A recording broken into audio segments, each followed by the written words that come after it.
Activity देखना कौन से नंबर की 9.2 यहाँ से लिखा है। प्लास्टिक की एक चौड़ी पारदर्शी ढक्कनदार बोतल लीजिए, इसके दोनों पैंदों को हटा दीजिए। क्या कर देंगे? हटा देंगे। बोतल के ढक्कन में एक छेद कीजिए। एक बाई के आकार की खोखली नली लीजिए, जैसे कि चित्र 9.9 में दर्शाया गया है। नली के शाखे सिरों पर बिना फुलाए हुए 2 गुब्बारे लगाइए और उन पर रबड़ बैंड लगाकर उन्हें वायु रोधी बना लीजिए। क्या करें? वायु से बचा लेंगे। नली के सिरे को के बोतल के पैंदे से डालते हुए ढक्कन से होकर निकालिए। ढक्कन को निचली चिकनी मिट्टी से बंद करके उसे वायु रोधी बना दीजिए। वायु रोधी मतलब जिसमें हवा ना जाए। बोतल के खुले पैंदे पर रबड़ की एक पतली सीट तानकर उसे एक बड़े रबड़ बेल्ट से कसकर बांध दीजिए। रबड़ सीट को पकड़कर पैंदे के आधार के केंद्र से नीचे की ओर खींचिए। गुब्बारे का चित्र देखिए। आपने क्या देखा? अब रबड़ सीट को ऊपर की ओर छोड़िए। गुब्बारे को देखिए। आपको गुब्बारे में क्या परिवर्तन यानी कि बदलाव दिखाई दिया? जब आप रबड़ सीट को नीचे की ओर खींचते हैं तो गुब्बारा फूल जाता है। इसके विपरीत जब आप रबड़ सीट को ऊपर की ओर छोड़ते हैं तो गुब्बारा चिपक जाता है। क्या हो जाता है? चिपक जाता है। जब आप सांस अंदर लेते हैं तो आपकी पसलियाँ ऊपर तथा बाहर की ओर गति करती हैं, ऊपर आती हैं और बाहर की ओर गति करती हैं और आपका वक्ष विस्तृत हो जाता है। वक्ष मतलब छाती विस्तृत यानी कि फैल जाती है। कैसी हो जाती है? फैल जाती है। अंतर श्वसन के दौरान डायफ्राम के नीचे एक गुम्बदाकार पेशी होती है। क्या होती है? गुम्बदाकार पेशी, जो कि नीचे की ओर गति करती है। इसे वक्ष गुहा का विस्तार कहते हैं। क्या कहते हैं इसे? वक्ष गुहा का विस्तार। और वायु फेफड़ों में प्रवेश यानी कि अंदर चली जाती है। जब आप सांस बाहर की ओर छोड़ते हैं तो उसे उच्च भाषण तो पसलियाँ नीचे अर्थात अंदर की ओर गति करती हैं और डायफ्राम वापस ऊपर आ जाता है, जिससे वक्ष गुहा का विस्तार कम हो जाता है और वायु फेफड़ों से बाहर धकेल दी जाती है यानी कि निकाल दी जाती है।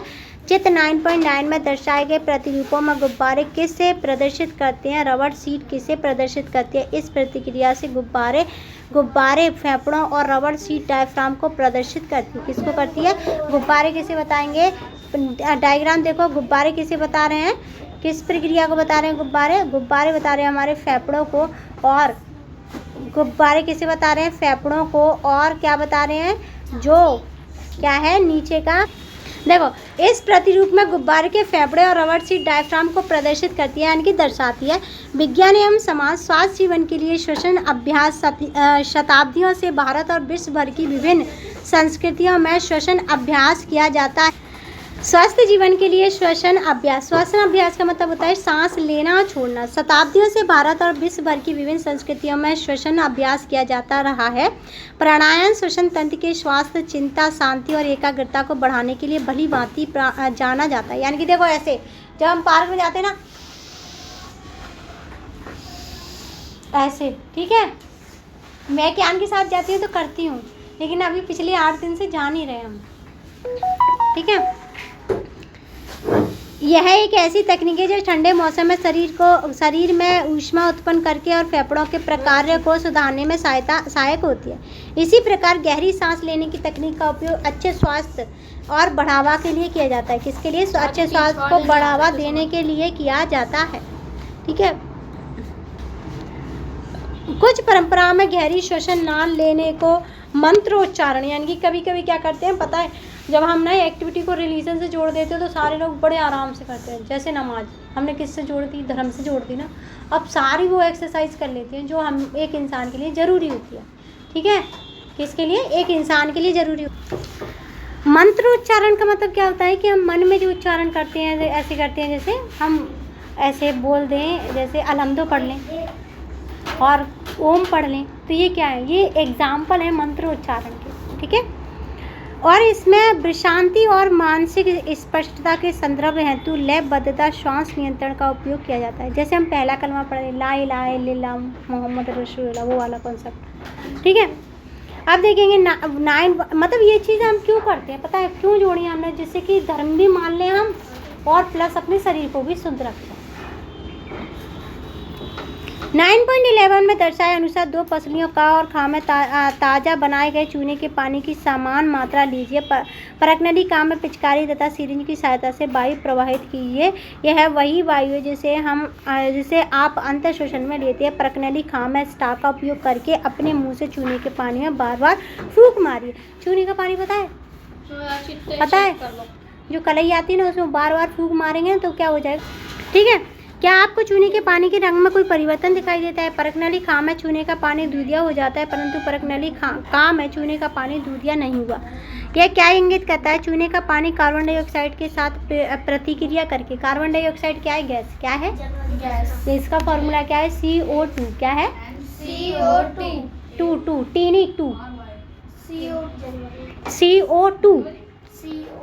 ये गैस है। अब ये गैस तुमने देखी है? अरे भाई कैसी बात कर दी, रोज तो देखती हो, बस दिखाई नहीं देती। देखो ऐसे, देखो जो गर्माहट महसूस की ना, मुंह पर रखो उंगली, तो यही कार्बन डाइऑक्साइड थी। बताओ कैसी बात करती हो। ठीक है, देखी नहीं है, महसूस की है। क्या किया? क्योंकि ये रंगहीन, स्वादहीन और इसका कोई कलर नहीं है। रंगहीन, स्वादहीन, गंधहीन, इसमें ना कोई बदबू आती है, ना कलर है इसका, और ना ही ये स्वाद देती है कुछ। ठीक है। और ये पारदर्शी है। ठीक है। पारदर्शी का मतलब पता है क्या है? बिल्कुल देख नहीं देती है। जाओ अंदर जाओ, देख लो आराम से। ठीक है। अंतर श्वासित वायु की तुलना में उच्छ्वासित वायु में अधिक कार्बन डाइऑक्साइड होती है। ठीक है।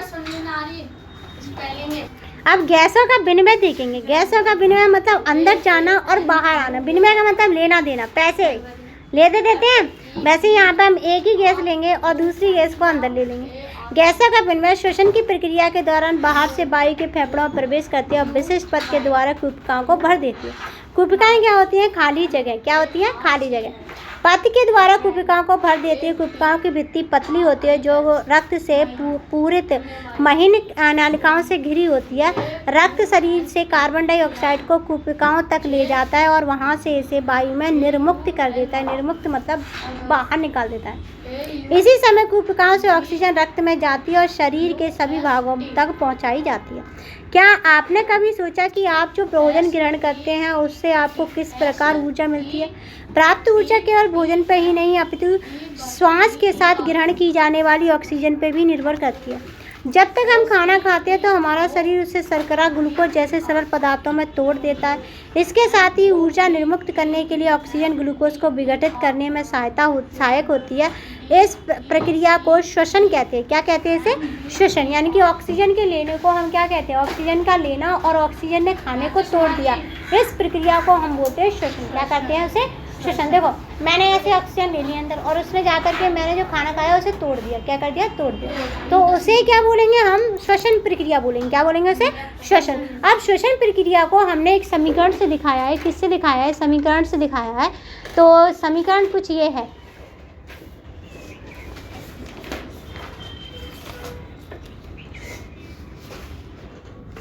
ये रहा। ठीक है, ये वाला समीकरण, इसे समीकरण बोलते हैं। समीकरण क्यों बोलते हैं? क्योंकि इसके इधर वाले एरो से इधर वाले और एरो के उधर वाले, देखो एरो के इधर वाले ग्लूकोज और ऑक्सीजन और एरो के इधर वाले ये बराबर होंगे। अगर ये 10 है तो ये भी 10 होंगे, इसीलिए इसे समीकरण बोलते हैं। क्या बोलते हैं इसे? समीकरण। ठीक है, मतलब कि ये भी 10 रहेंगे तो ये भी 10। हाँ।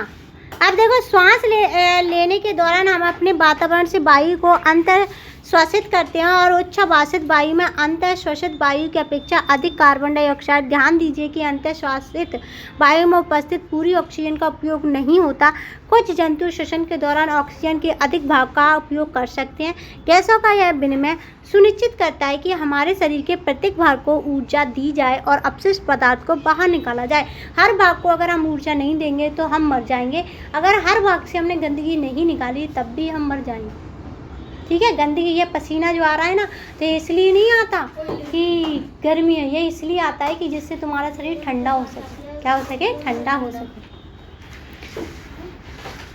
ऑक्सीजन मिले, सरल शब्दों में हम कह सकते हैं कि श्वसन लेने के दौरान ऑक्सीजन शरीर के अंदर जाती है और कार्बन डाइऑक्साइड बाहर निकलती है, जबकि श्वसन में ऑक्सीजन का उपयोग भोजन के विघटन हेतु और ऊर्जा को निर्मुक्त उपयोग भोजन के विघटन हेतु और ऊर्जा को निर्मित करने के लिए किया जाता है। यह ऊर्जा हमें चलने, दौड़ने, खेलने और यहाँ तक कि सोचने के लिए भी सहायता करती है।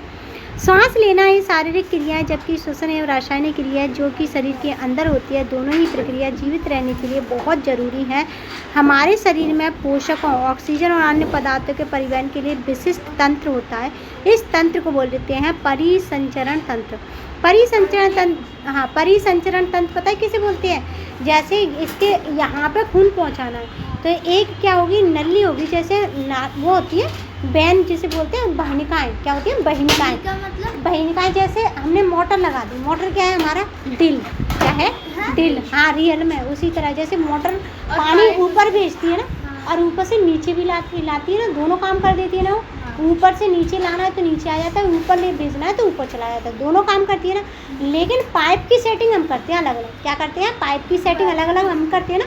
तो उस तरीके से क्या होता है, वाहिनिकाएँ ऊपर खून को लेके जाएंगी। अरे पहले से सिस्टम होता है, वाहिनिकाएँ ऊपर लेके जाएंगी यानी कि दिमाग तक, और वहाँ से गंदे खून को लेके आएंगी, फिर साफ करेंगी दिल में। ठीक है, अब देखेंगे इसमें हृदय, रुधिर क्या होता है? खून और रुधिर वाहिकाएँ जिनमें खून बहेगा सम्मिलित होती हैं। हृदय रुधिर वाहिकाएँ के माध्यम से रुधिर को पंप करती है, जिससे शरीर के सभी भागों को पोषक और ऑक्सीजन और अन्य पदार्थ का परिवहन सुनिश्चित होता है, जबकि अपशिष्ट पदार्थों को शरीर से बाहर निकाल दिया जाता है। क्या कर दिया जाता है? बाहर निकाल दिया जाता है। अब देखेंगे धूम्रपान स्वास्थ्य के लिए अत्यधिक हानिकारक है। धूम्रपान मतलब ये देखो, ये